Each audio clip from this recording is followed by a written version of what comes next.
Scary movies were my favorite thing to watch before bed. I grew up addicted to the suspense of horror films. The musical score would dive in, the bass would start to rumble, and I would have goosebumps the size of pumpkin seeds.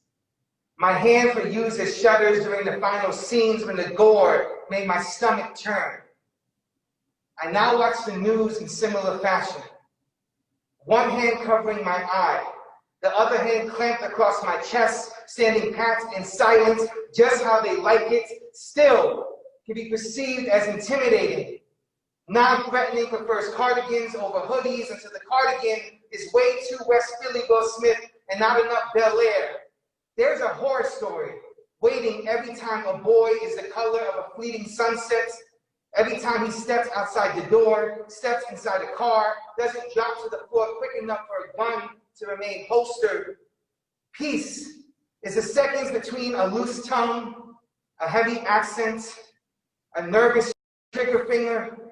Oh, unaware he is a villain in every scary movie ever made. Michael Myers, Freddy Krueger, Jason Voorhees, Pinhead, Ghostface, Candyman, Emmett Till, Trayvon Martin, Breonna Taylor. The latter don't get to keep coming back from the dead.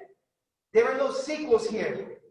Part of the experience is being afraid before going to sleep, and now I find myself having nightmares that one day my son's blue eyes won't be fast enough to run from his last name, or that his mother's light skin will allow him to always feel safe where others aren't allowed to.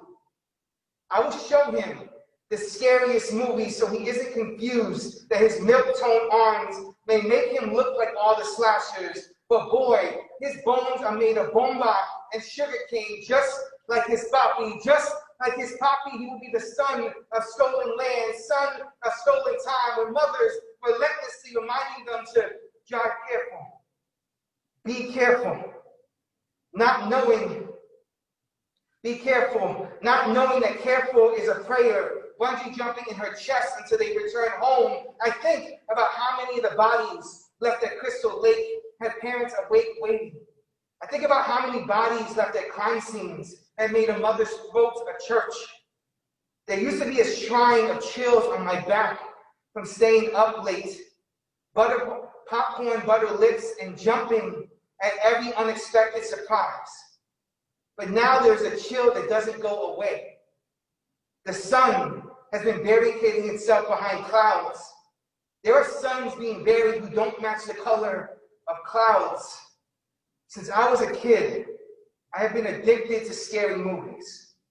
But there is a real terror happening that I don't seem to have the stomach to watch anymore. Thank you.